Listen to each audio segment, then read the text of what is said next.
কাল শেষ বাংলাদেশের চ্যাম্পিয়ন্স ট্রফি মিশন। প্রতিপক্ষ পাকিস্তান, বৃষ্টিতে বাতিল অনুশীলন, শঙ্কা ম্যাচেও।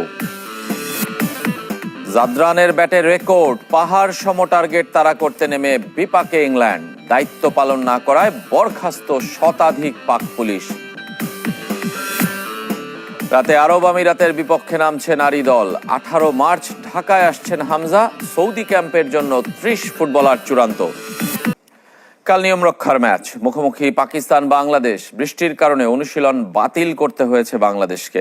স্বাগতিকরাও ওয়ার্ম আপ করেই ফিরে গেছেন টিম হোটেলে। ম্যাচের দিনও আছে শঙ্কা। 2 সিনিয়র ক্রিকেটার মুশফিক মাহমুদুল্লাহকে নিয়ে বাংলাদেশ ড্রেসিং রুমের অসন্তোষের খবর আসছে গণমাধ্যমে। এমন অবস্থায় সান্ত্বনার জয় নিয়ে দেশে ফিরতে চায় টাইগাররা। স্বাগতিক পাকিস্তানেরও একই চাওয়া।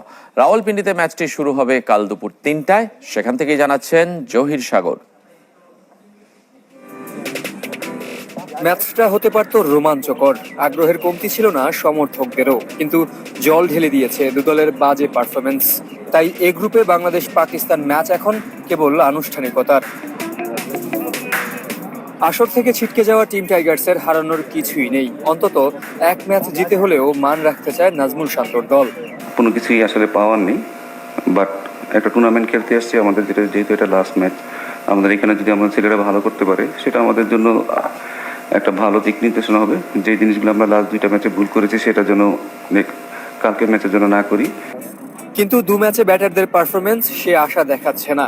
একদিন টপ অর্ডার তো আরেকদিন মিডল অর্ডার। ছন্ন ছাড়া ব্যাটিং। কাঠগড়ায় 2 অভিজ্ঞ মুশফিক ও মাহমুদুল্লাহ। নিউজিল্যান্ডের সাথে দায়িত্ব জ্ঞানহীন ব্যাটিংয়ে কোচ সিমন্সের তোপের মুখেও পড়েছেন দুজন। সব মিলে দলের ভেতরে অস্বস্তি।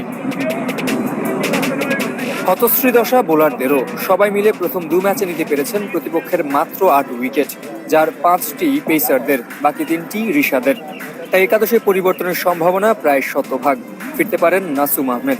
যেহেতু একটা টুর্নামেন্ট খেলতে আসছে, এটা বায়োলেটারাল সিরিজ না, এখানে আসলে কাউকে সুযোগ দেওয়ার মতো অবস্থা আমি মনে করি যে, কারণ এটা নিয়ে এখনো কথা হয়নি, বাট এখানে আসলে সুযোগ দেওয়াচ্ছে, আমার মনে হয় সুযোগ আর্ন করে নেওয়াটাই সবচেয়ে ভালো হবে আমাদের জন্য।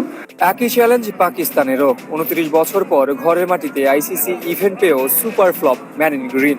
স্বাগতিক সমর্থকদের মুখে হাসি ফোটানোর শেষ সুযোগ হারাতে চায় না রিজওয়ানের দল। এটা চ্যাম্পিয়ন্স ট্রফি, শীর্ষ 8 দল খেলছে। যে কোনো ম্যাচের মতো এই ম্যাচটাও গুরুত্বপূর্ণ। বাইরে যাই চলুক না কেন, আমরা সব সময় নির্দিষ্ট ম্যাচের দিকে মনোযোগ রাখতে চাই। পরিসংখ্যান বাবর রিজওয়ানদের পক্ষে। 29 ওয়ানডের 35টিতেই জিতেছে পাকিস্তান। আর তাদের বিপক্ষে আইসিসি ইভেন্টে বাংলাদেশের একমাত্র জয়টি সেই 99 বিশ্বকাপে। একে তো নিয়ম রক্ষার ম্যাচ, তার উপর চোখ রাঙাচ্ছে বৃষ্টি।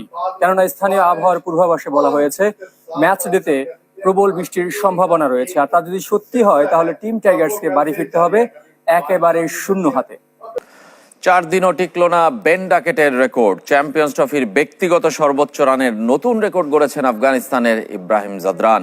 আফগানদের দেয়া 326 রানের টার্গেটে ব্যাট করতে নেমে বিপাকে ইংল্যান্ড। সবশেষ সংগ্রহ 2 উইকেটে 58 রান। লাহোরের গাদ্দাফি স্টেডিয়ামে টস জিতে ব্যাট করতে নামা আফগানদের শুরুটা ভালো হয়নি। জোফরা আর্চারের বিধ্বংসী বোলিংয়ে মাত্র 37 রানে 3 উইকেট হারায়। এরপর হাশমাতুল্লাহ জাহিদিকে নিয়ে 103 রানের জুটি গড়েন ইব্রাহিম জাদরান। শাহিদি 40, ওমরজাই 41 এবং নবী 40 রান করে আউট হলেও এক প্রান্ত আগলে ক্যারিয়ার সেরা আর চ্যাম্পিয়ন্স ট্রফির ব্যক্তিগত সর্বোচ্চ 177 রান করে আউট হন ইব্রাহিম জাদরান। 146 বল খেলে 12-4 এবং 6-6 করেন এই রান। 7 উইকেটে 325 রানে থামে আফগানিস্তান। জবাবে শুরুতেই ফিল সল্ট আর জেমি স্মিথ ফিরে গেছেন চাপে ইংলিশরা। পাকিস্তানের নিরাপত্তা ব্যবস্থা নিয়ে নতুন করে প্রশ্ন উঠেছে। অসহযোগিতার দায়ে শতাধিক পুলিশকে বরখাস্ত করেছে কর্তৃপক্ষ। এদিকে বাংলাদেশ নিউজিল্যান্ড ম্যাচে মাঠে ঢুকে পড়া দর্শককে গ্রেপ্তারের আদেশ দিয়েছেন আদালত। ভক্তদের অবৈধ অনুপ্রবেশ খেলার মাঠে নতুন নয়। 2023 বিশ্বকাপের ফাইনালেও ফিলিস্তিনের পতাকা নিয়ে কোহলিকে জড়িয়ে ধরেছিলেন এক ভক্ত। নিরাপত্তার কারণে যে দেশে প্রায় 1.5 দশক নির্বাসনে ছিল আন্তর্জাতিক ক্রিকেট, সেই পাকিস্তানে যদি ঘটে এমন ঘটনা, তাহলে সেটা চিন্তার। রাওয়ালপিন্ডিতে নিউজিল্যান্ড বাংলাদেশ ম্যাচ চলাকালীন তেহরিকে লাব্বাইক দলের প্রধান হাফিজ সাদ হোসেন রিজভির ছবি নিয়ে মাঠে ঢুকে পড়েন এক ভক্ত। আলিঙ্গনের চেষ্টা করেন প্রিয় ক্রিকেটার প্রাচীন রবীন্দ্রকে। বিষয়টা ভালোভাবে নিচ্ছে না পিসিবি। বুধবার কোর্টে তোলা হয় এই ভক্তকে ফৌজদারি মামলার আদেশ দেন আদালত। সঙ্গে পাকিস্তানের সব ক্রিকেট ভেন্যু থেকে আজীবন নিষিদ্ধ করা হয় তাকে। শুধু ক্রিকেট প্রেমীকে শাস্তি দিয়েই ক্ষান্ত হয়নি পিসিবি। যে সংস্থা মাঠের নিরাপত্তা দিচ্ছে তাদের কারণ দর্শানোর নোটিশ দেওয়ার পাশাপাশি নিরাপত্তা ব্যবস্থা আরও জোরদারের প্রতিশ্রুতি দেয় পাকিস্তান ক্রিকেট বোর্ড। এদিকে সন্ত্রাসী হামলার শঙ্কায় জাতীয় গোয়েন্দা সংস্থার সতর্কতা নিয়ে ভারতীয় গণমাধ্যমের সংবাদ উড়িয়ে দিয়েছেন দেশটির তথ্যমন্ত্রী আতাউল্লাহ তারার। The route protection, the venue protection, the crowd management. আমি জোর দিয়ে বলতে চাই, শান্তিপূর্ণভাবে চ্যাম্পিয়ন্স ট্রফি চলছে। স্টেডিয়াম ভর্তি দেশি বিদেশি দর্শক এবং পরিবেশ খুবই বন্ধুত্বপূর্ণ। রাস্তাঘাটে পর্যন্ত মানুষজন ক্রিকেট নিয়ে মেতে উঠেছে। Army, their heli cover for the emergency evacuation. That's দায়িত্বে অবহেলার দায়ে শতাধিক পাঞ্জাব পুলিশকে বরখাস্ত করেছে কর্তৃপক্ষ। গাদ্দাফি স্টেডিয়ামে আর টিম হোটেলে নিরাপত্তা দিতে অস্বীকৃতি জানানোয় এমন সিদ্ধান্ত। অতিরিক্ত কাজের চাপের জন্যই নিয়মিত হতে পারছেন না এসব পুলিশ, সরেজমিনে উঠে এসেছে এমন তথ্য।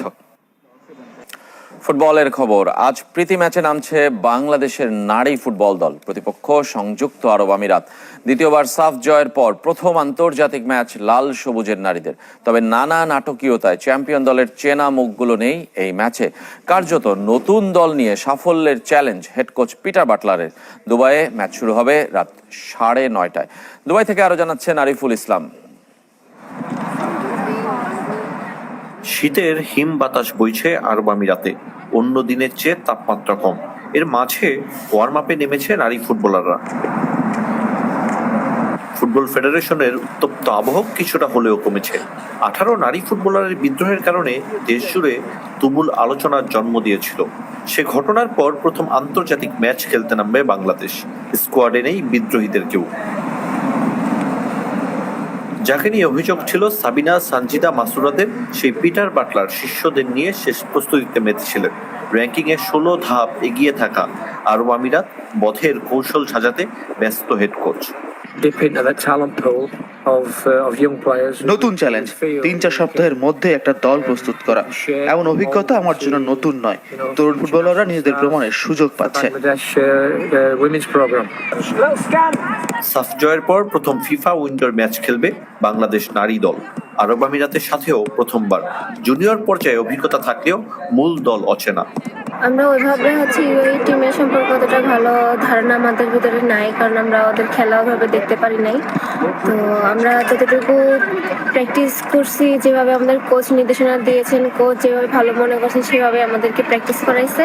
আমরা ওইভাবে প্রস্তুতি নিয়ে মাঠে নামবো। আরব আমিরাত ফুটবল অ্যাসোসিয়েশনের মাঠে একই সময় অনুশীলন করেছে স্বাগতিক মেয়েরা, তবে ক্লোজ ডোর।